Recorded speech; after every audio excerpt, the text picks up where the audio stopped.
শুভ নববর্ষ।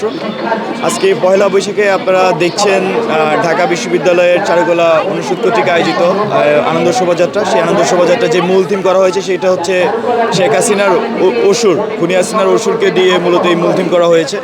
তো আমরা দেখেছি যখন এটার কার্যক্রম চলমান ছিল, ওই চলমান অবস্থায় এখানে আগুন জ্বালিয়ে আগেরটাকে পুড়িয়ে দেওয়া হয় এবং তাৎক্ষণিকভাবে 2 দিনের প্রস্তুতি আরেকটি নতুন করে তৈরি করা হয়। তো আমরা ঢাকা বিশ্ববিদ্যালয় প্রশাসনকে এই বিষয়ে স্বাগত জানাই, তারা যেহেতু কাজটি ঠিকভাবে সম্পন্ন করেছে। আর আজকে এই যে আনন্দ শোভাযাত্রা, সেই আনন্দ শোভাযাত্রায় 5 আগস্ট পরবর্তী সময় আমরা দেখছি ঢাকা বিশ্ববিদ্যালয়ের শিক্ষার্থী সহ বিভিন্ন স্তরের লোকজন কিন্তু এখানে স্বতঃস্ফূর্তভাবে অংশগ্রহণ করছে। তো আমরা মনে করছি ফ্যাসিস্ট পরবর্তী সময়ে মানুষ আসলে অনেক বেশি তাদের স্বাধীনতা চর্চা, তাদের মনন চর্চা এখানে আসলে করতে পারছে। এই বছর প্রথমত মানুষের অনেক স্বতঃস্ফূর্ত অংশগ্রহণ আমরা দেখতে পাচ্ছি, বিশেষ করে ঢাকা বিশ্ববিদ্যালয়ের শিক্ষার্থীদের মধ্যে ব্যাপক সাড়া দেখা যাচ্ছে। এছাড়াও ঢাকা শহরে বিভিন্ন ধরনের মানুষজন কিন্তু এখানে অংশগ্রহণ করছে। আর আমরা এই বছর ফ্যাসিস্ট পরবর্তী যেই সময়, সেখানে আমরা মূলত এখানে জুলাইয়ের কিছু নেগেটিভের সামনে আসছে। আপনারা দেখছেন মানুষজন জুলাইকে ধারণ করে অনেকে চিত্রাঙ্কন করেছেন। পাশাপাশি এখানে ফ্যাসিস্টদের দোসরদের বিরুদ্ধে কিন্তু বিভিন্ন চিত্রাঙ্কন করা হয়েছে। আমরা মনে করছি যে এবারে যে পহেলা বৈশাখ বা আমাদের এই নববর্ষের শুরু, সেই শুরুতে আসলে আমরা যে নতুন বাংলাদেশের স্বপ্ন বুনছি, সেই বাংলাদেশের কালচারাল যে মাল্টিকালচার প্র্যাকটিস, সেটার অংশ হিসেবে আমরা কিন্তু আজকে পয়লা বৈশাখ উদযাপন করছি। বাংলা নববর্ষের শুভেচ্ছা 1432-এর। আমরা আসলে বিগত সময়ে যে 5ই আগস্টের আগে যে বিষয়টি ছিল সেটি হলো একটি বিভিন্ন পলিটিক্যাল পার্টির দ্বারা বিভিন্ন সময়ে যুগের পর যুগ পলিটিক্যাল পার্টির দ্বারা যুগের পর যুগ বায়াসড হয়ে এসেছিল আমাদের এই শোভাযাত্রাটি।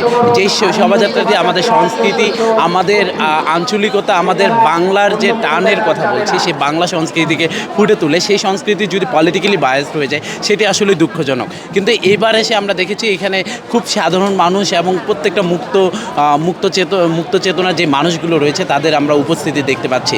এইটি আসলে সার্থকতা 5ই আগস্টের পরবর্তী সময়। আপনারা দেখেছেন এবারে যে ওই পাশে আপনারা দেখতে পাচ্ছেন যে ফ্যাসিস্টের মূর্তি কিন্তু সেখানে ধারণ করা হচ্ছে এবং শিক্ষার্থীরা সেটি কিন্তু সাদরে সেখানে গিয়ে ছবি তুলছেন, কারণ সেটি মনে করছেন সেটি একটি প্রতিকৃতি নয়, সেটি বাংলাদেশের ইতিহাস এবং এই ইতিহাসকে আমরা যুগের পর যুগ ধরে লালন করতে চাই। এবং আমরা আবারও জবাব দিতে চাই, জুলাইয়ের অভ্যুত্থানের যে স্পিড, আমরা সেই স্পিডকে অব্যাহত রেখে বাংলাদেশ গণতান্ত্রিক ছাত্র সংসদ সেই কালচারাল যে সংস্কৃতির যে একটি আভাস দিচ্ছে, সেটি আমরা দেখতে পাচ্ছি। এবং আমরা দেখতে পাচ্ছি যে সব ধর্মবর্ণের মানুষজন স্বতঃস্ফূর্তভাবে আমাদের এই শোভাযাত্রাতে অংশগ্রহণ করবে বিধায় তারা কিন্তু চলে এসেছে। এবং আমরা দেখেছি বিভিন্ন ক্ষুদ্র নৃগোষ্ঠীর মানুষজন এখানে এসেছে এবং তাদের চোখে মুখে মানে খুবই আনন্দের একটা আভাস দেখতে পাচ্ছি। এবং এই যে স্বৈরাচারমুক্ত বাংলাদেশে তারা ঠিকভাবে কথা বলতে পারছে, স্বাধীনভাবে মুভ করতে পারছে, চলাফেরা করতে পারছে। যেমন আমরা বিগত সময় দেখছি বিভিন্ন রাজনৈতিক রেশনালে পড়ে অনেকে কিন্তু চাইলেও এইসব আনন্দ মিছিলে কিন্তু আসতে পারতো না, কিন্তু এখন একটা রাজনৈতিক সহাবস্থানের জায়গা তৈরি হয়েছে। তো সেই জায়গা থেকে কিন্তু সবার জায়গা থেকে কিন্তু সেখানে অংশগ্রহণ করতে পারছে।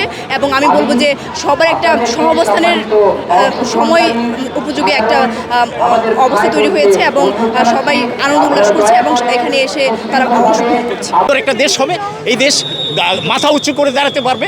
ডক্টর ইউনূসের নেতৃত্বে আমরা ঘুরে দাঁড়িয়েছি। এই দেশ সমৃদ্ধিশীল দেশ হবে, এখানে কোনো স্বৈরাচার, এখানে কোনো আপনার দুর্নীতি, এখানে কোনো স্বজনপ্রীতি থাকবে না।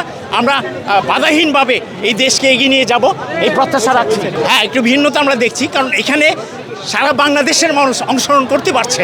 আগে কিন্তু সেটা পারে নাই কি জন্য? একটা দলীয় তাদের যে একটা নির্যাতন ছিল, তাদের যে একটা বাধা ছিল, এই বাধার কাছে সবাই আসতে পারেনি। আজকে স্বাধীনভাবে মুক্তভাবে সকলে আমরা অংশগ্রহণ করতে পারছি। এই যে আনন্দ, এই বাঙালি জাতির আনন্দ এসে চিরদিন থাকবে। 2 দিন আগে ফিলিস্তিনিদের উপর যে অত্যাচার হয়েছিল, সারা বিশ্বের মুসলিম যখন নীরব, তখন বাংলাদেশ খুব সরব হয়ে গিয়েছে ইসরায়েলের বিরুদ্ধে, নেতানিয়াহুর বিরুদ্ধে। আপনারা দেখেছেন যে তারা দুর্বার আন্দোলন প্রতিবাদ করে তুলেছে। আমরা এইভাবেই আমরা যে কোনো অন্যায়, নির্যাতন, দুর্নীতি এর বিরুদ্ধে আমরা সোচ্চার থাকব।